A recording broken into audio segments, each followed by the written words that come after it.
Hello and welcome to GRN. This has been quite a week with Trump coming to the White House. Oh, definitely. I mean, almost immediately we saw him signing the executive orders and holding them up with his signature.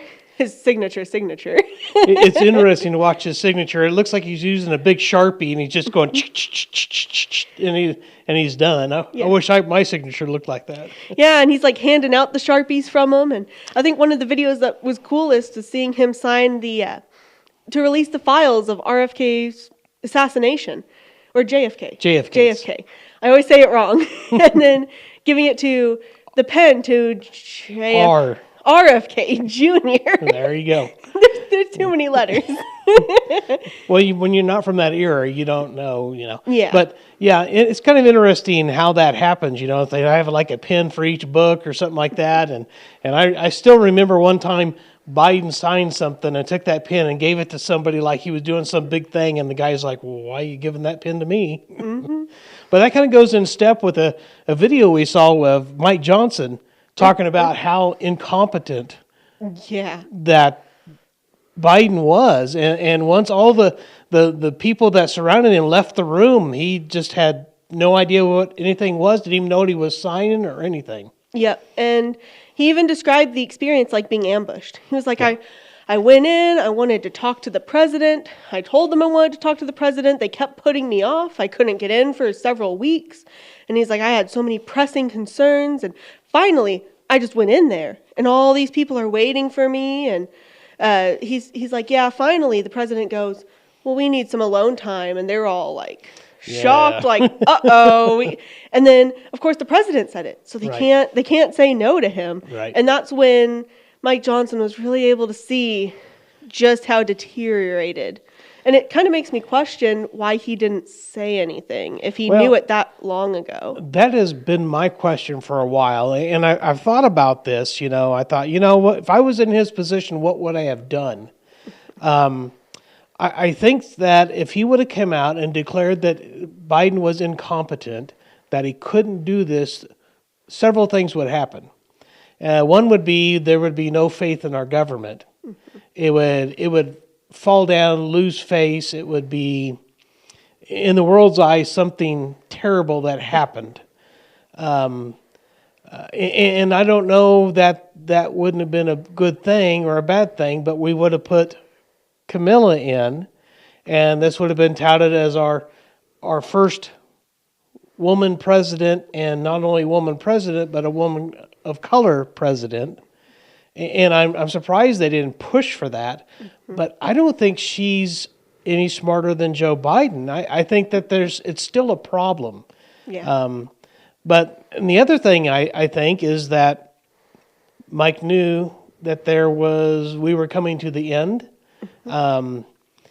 Let things play out the way they are, and let's just follow this to the end. And then already knowing that Trump is ahead, and maybe he would have spoke out if Trump didn't win. I don't know, but I think there's some good and bad things, and maybe the bad outweighs all the good things by telling people that he was not competent. Yeah, I also kind of wonder if he was scared. Yeah. I mean, it's a pretty common joke. Don't say anything about X person, X person, X person. And if you do, tell them that you're not feeling too down on life. Exactly. We know many people that have, quote unquote, taken their lives. In fact, one of them that we care about deeply, Phil Haney, I think he was helped along. But I don't put it past them to do that, because I think the deep state is that evil. Yeah. I used to think people weren't evil enough, but not anymore. I think they're evil enough to kill people in a fire just to change something, or even, people laugh at you, but we know they already control the weather, and they may not be able to make a tornado out of nothing, but they can sure make it rain more or rain less, or change things like that. Yeah, definitely. And I think they're more ahead than we realize. Yeah. Despite that, I think that these people are more in the know than we realize too, because there's always been the thought that Pearl Harbor was something that we knew was going to happen and just chose not to respond to because we wanted to be in the war. And there's always been the conspiracy theory that 9/11 was to start the war on terror. Right. And it feels like wars start to happen when either the economy starts to go down or when something bad starts to happen. A war suddenly pops up, and now the war is what we're more focused on. There's a really interesting movie out there called Wag the Dog. And it's got Dustin Hoffman in it, who's playing the president. And he makes a mistake and has some affair with another woman. And in order to cover up the affair, they produce a war. And they hire Hollywood to come in and film the war. You know, one of the things I find interesting is the information that we get from Ukraine. We don't know what's really happening in Ukraine. We're not there to see it. Yep. And things can be embellished and given to us. AI's out there now. You just really don't know what's true. And this movie kind of highlights that and says, you know, we can make something overlook the scandal that brings the country together. Or like you said, our economy is low, and so we start a war because we make money when we make weapons. Mm-hmm. And I mean, I look at when Trump got elected in November, and we were definitely on the cusp of a bigger war in the Middle East and a bigger war happening with Russia. But then what did the Biden team do? As soon as they saw something bad starting to happen, in their opinion, the election and everything, they tried to start World War III. And yeah. I will say it with confidence, whoever was controlling Biden wanted to start World War III because they didn't like the outcome of the election. Yeah, and I think what the whole reason they did that is because they wanted to pin this on Trump as the instigator of this war because this happened on his watch. And so I think their idea was in the next 4 years, we can use this against Trump, just like they used COVID-19 and Trump's response to it and pinned everything on Trump, even though it wasn't Trump. And they had fooled Trump into doing a few things that I think later he regretted. But this was all done in the election year for the election for a reason. And I think that's the same thing we saw here was them trying to do the same thing. And I mean, not that I think that they really could have, but I also think part of it was an attempt to prolong their hold of the presidency too. Because I know that we have an amendment to prevent too many terms. It was a precedent, but then somebody broke the precedent, we didn't like it, so we made it a law for only 2 terms. But what better time to convince the people that we shouldn't change a president than the beginning of a war? And that's always been a concern on every presidency. In fact, I think that was a concern they had about Trump as he was going out is during an emergency, could we keep that president in even if, could we nullify a vote, not have a vote, and just keep the president going? And I know that was one of their concerns with COVID, that he was just going to say, this is a big emergency. We can't trade leadership in the middle of this. And I could see them trying to do that. Yep. And that concern was especially brought about by the fact that when they made Kamala their representative for the Democrat Party, they didn't vote her in. No. They just said it was her, kicked Joe Biden out without so much as like a word to him from the way he acts. Yeah. And I really think there's a twofold reason they put Kamala in. The first reason, I think, is because they thought that Joe Biden still had some pull and Kamala would still pull all those people that supported Biden.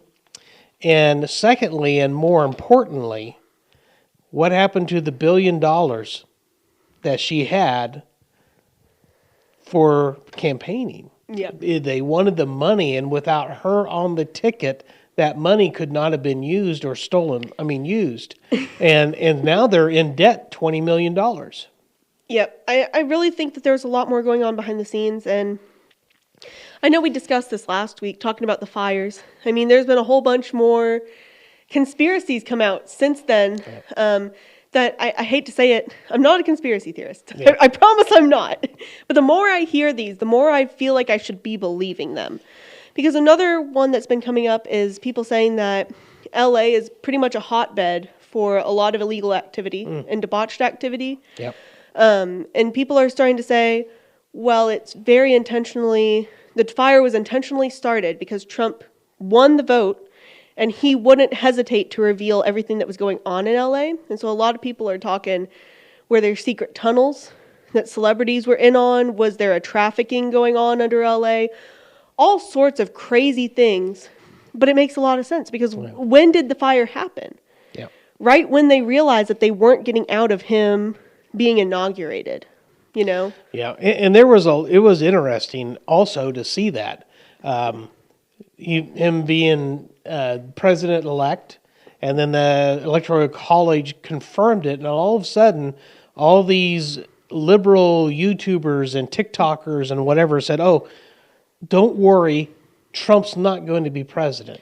Yeah. And I see the one girl, she has these vining rods, and another girl's aliens are telling her, and they're saying, no, Trump's not going to be president, and, everything's going to be put right. They're working on it now.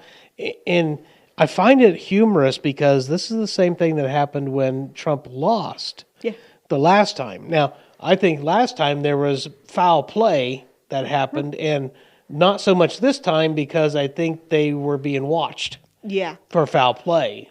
Definitely. And I think you were talking earlier to me, and you said that you see just as many Democrats claiming that he cheated his way into the presidency as us Republicans claimed that Biden cheated into the presidency. Now, I think there's a lot more solid evidence that Biden was cheated in because of the extra 15 to 20 million votes. Yeah. And the fact that we had mail-in ballots and everything. But it's interesting that both sides have made that claim. Yep. And that we're both, butting heads so much. Because, growing up, now I'm not going to say I was political at age 5. I don't think I cared who the president was at age 5. But I don't remember this much division and this much absolute hatred towards the opposing political party growing up. Yeah, and I think that's gotten worse and worse and worse.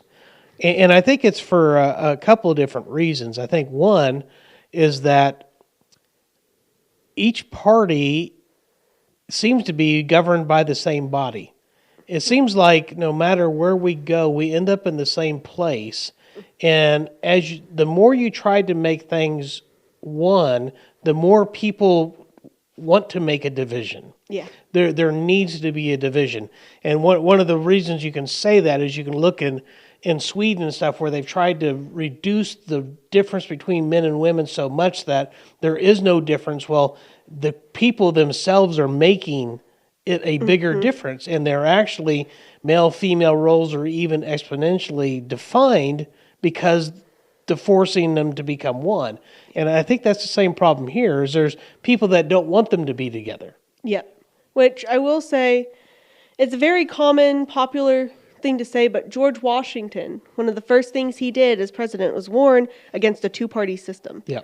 Not that I fully agree with him, but I also don't fully disagree with him, I think trying to unite everything isn't the best idea, but I also think that separating people into the two-party system is the best way to start a civil war. Yeah. And if World War III isn't going to happen, I feel like we're watching a civil war ready to break out. And I think that if Trump hadn't have been put into office, a lot of Republicans would have been grabbing our guns ready to go at it, to put him in power.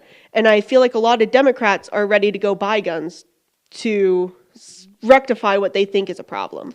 Yeah, and I have to agree with that 100%. And this is one of the reasons that I've always considered, well, not always, but think about Trump. I'm not saying he's part of the deep state. He may and may not be, I don't know, but I think he's controlled opposition. I think if Trump wouldn't have made the president this time, I think that people would have picked up arms, there had been a civil war, and that's not where they want to go, the deep state. They want America intact for a reason. And I think that letting Trump become president relieves that pressure a little bit. It's like the Cloward Piven strategy. You push and push and push, and then you come back, and now everybody's going, oh, we're going to return to normalcy. And we see this with Trump signing all of those executive orders. Yep. That's that's a lot to do on your first few days. And we criticized Biden Yes. for doing that much on his first few days. Yep. And I don't doubt, and I've seen some of the stuff that Trump has written or negated or whatever, and it's all stuff that we're for. Yeah. But is it the right way to do it? Did we set another precedence now? And now are we making it so that it is okay to do all of these executive orders? So just like with these pardons, he went out and pardoned all of those guys that were part of January 6th. And I don't have a problem with that in and of itself. And I find it refreshing that he at least took time to look at some of them and say, there's a few guys in here that don't deserve a pardon. They actually did something wrong. And so he commuted their sentence because they've been there for 4 years already. Yeah. It's very different to what Biden did, where he released 37 of 40 death row inmates. Yeah. And you look at some of these guys that he released and you go, are you kidding me? That's who you chose to release? I think one of them was a guy that raped a woman and murdered her child. Yeah, it's Why? pretty terrible. Why would you let that kind of guy out? And more importantly, and I've watched video after video, back when Trump was leaving office, there was rumor that he was going to pardon his family. And there was going to be a preemptive pardon, which I've never heard of in my life, or a pardon throughout a certain amount of time. And they said, Trump does this is over the top, you can't do this. And then Biden comes out and pardons people that have no charges against them at all. Mm-hmm. And pre-pardons Cheney and all these people that were part of the J6 commission and his son and his family. And it's just unbelievable. And the worst part is he pardoned his family like minutes before Trump was inaugurated. This is like he was planning to do it and he waited until the last possible second so nobody could stop it. Right. And the unfortunate thing is according to Mike Johnson, he has no idea what he's signing anyway. Yeah. He could have had anything put in front of him. He could have been signing anything. And who knows what's going to creep up later. Yep. And we were reading through some of his executive orders. And those are the most vague, what does that mean type thing possible. Like, a lot of them were protecting such and such. Right. How do you protect such and such? Right. And it was something like, to help with the ease of voting. Yeah. Well, what does that mean? Mm-hmm. Does that mean print up ballots? Does that mean put people out to help people get to a place to vote? What does that mean? Yeah. Does it mean put money towards it? Right. Because if you're putting money towards something in an executive order, how are we keeping track of where the money actually went? Yeah, exactly. There is no way. And, we even looked through some of Trump's stuff from his first time, and there was some stuff in there that was just about as vague. I mean, things sounded more realistic, like start a committee to look into X, did this to look into Y. Mm-hmm. Still, how do you account for that? How do you know what's really going on? It feels like executive orders are being way overused. Yeah. I mean, the government is set up at its basis is very well set up. I think the founding fathers did a very good job. Yeah. I think that as we've gone on, it's been ruined. Not fully. I think we've still got some type of foundation of it. Yeah. But I think as we go, it's being ruined. It's being trampled. Well, the way that we conduct law and the way we conduct business assumes that person is lawful and cares about his fellow man. Yeah. And as soon as you lose that, then the way that we conduct business and law is for someone who's greedy and a psychopath can come in and do something underhanded. Yep. And a lot of people like to say that we're a Christian nation. Yeah. And I know that you say it a lot, and I totally agree with you. The people were Christian, but the government wasn't. Yeah. And I completely agree with that. But I think the government was set up with the expectation of the people being a Christian people. Yes. Because Christian people are going to follow the law. Right. Even religious people are going to follow the law, even if they're not necessarily Christian, because they have some type of moral that they feel like they have a divine power having them follow, right? Right. And so I feel like the moment you try to remove that from the equation of the United States Constitution, you lose the meaning of the Constitution. And I feel like America is getting to the point where it's becoming an atheist country. You know, it's interesting you talk about that moral law and Christians and people who are what I would say is religious, and not religious in every religion, but in a Christian Judeo type of religion. You look at the January 6th rioters that they call them versus the rioters that were part of the Black Lives Matter and Antifa, and you see completely different pictures. You see absolute and total destruction, burning down billions and billions of dollars worth of other people's property, all the death that happened to what happened at January 6th. And that was a bunch of people went into the White House that they shouldn't have done. It wasn't right that they did it, but very little was destroyed. And very little violence happened. In fact, not a single person, except for Ashley Babbitt, lost their life in that whole riot. Well, there was a police officer, but it was Natural causes. It was natural causes that they say were inflicted by the riot. Yeah, I think that the family has even come out and said that's not a true statement. And I don't care what they say, there was not police were not attacked and physically beat up. And in fact, we have seen videos where the police were opening doors. Yeah. And I got pictures of the people walking through the velvet ropes. Mm-hmm. You know, a real riot. They'd have been through the ropes. They would have looted everything. They would have burned it down. This can't even be compared. And then for someone to say something as obscene as January 6th is the same as Pearl Harbor is disgusting. For someone to say that that's worse than 9/11 is absolutely disgusting. Yeah. I mean, January 6th, nobody would have remembered it if it hadn't been pushed as a crisis. Yeah. But you know what I do remember? I remember the George Floyd riots because me and Mom were out of town, and I think you were at Sooner Bible Camp for that week. And me and my mom were out there in Ponca or wherever it was, and while this was happening... Tulsa, yeah. While this is happening, and we're thinking, this is a major city. Mm-hmm. The major cities are having these riots, hearing about people losing their lives, hearing about all the fires and the looting and... all of the violence, and we were scared. We were scared enough that I remember us getting a hotel in Blackwell instead of Tulsa because we were so freaked out by it. Because I remember that little area where we were staying. That's how much it freaked us out, because it was a very racially motivated thing too. Oh yeah, we're white, so we're automatically on the short lot. You know, and the bad thing is that we find out later that George Floyd died from an overdose of fentanyl. Yep. And the reason he couldn't breathe is because he ingested fentanyl. Yep. And this cop didn't do anything wrong, anything short of what normally is done.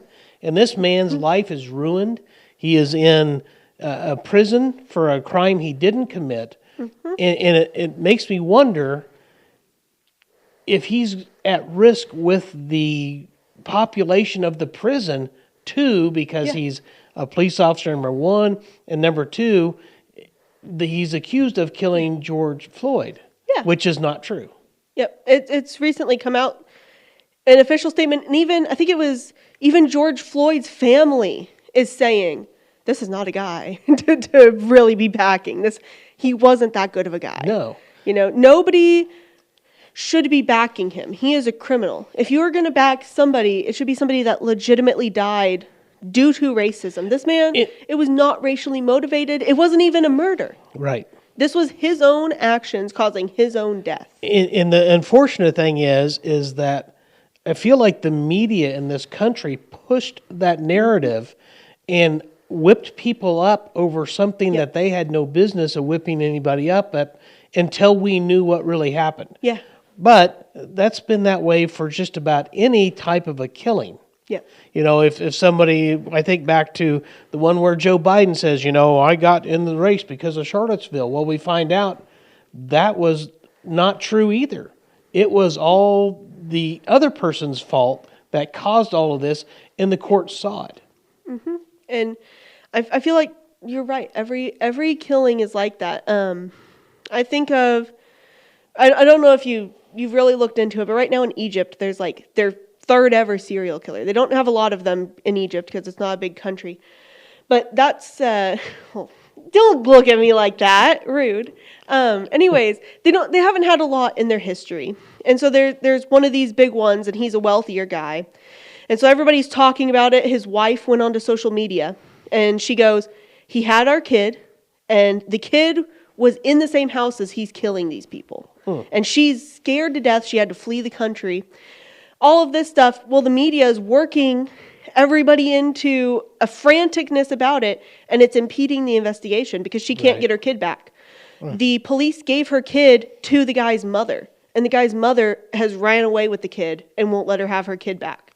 And all of this media attention, she's trying to get it to get her kid back, but it's impeding the investigation because now they're getting so many calls, they're getting so much is going on that it's causing issues with it. And I mean, as nice as it is to have all the media coverage on killings, one, it leads to a rushed investigation. Yep. Two, it can lead to false convictions. Yep. Because the people will tell the judge and the jury, this is who did it. And they will vote for that person regardless because they don't want to face public backlash. Yeah. And third, all the calls get in the way of the investigation. Yeah, and that's happened over and over and over in the United States. We have put people on trial in the public realm and either made them guilty or not guilty, thinking back to like OJ, based on what we think here, and then we call that fair law. Yeah. But as you can see, it's a rough time we're living in. And the thing that I can say is, thank God for Jesus Christ and for our salvation. Yep. Especially with the uncertainty and the injustice, we know that there is one form of justice that will prevail and that will be eternal. Amen. And that's God. That is true. Thank you so much for being with us this week, and hope to see you next time.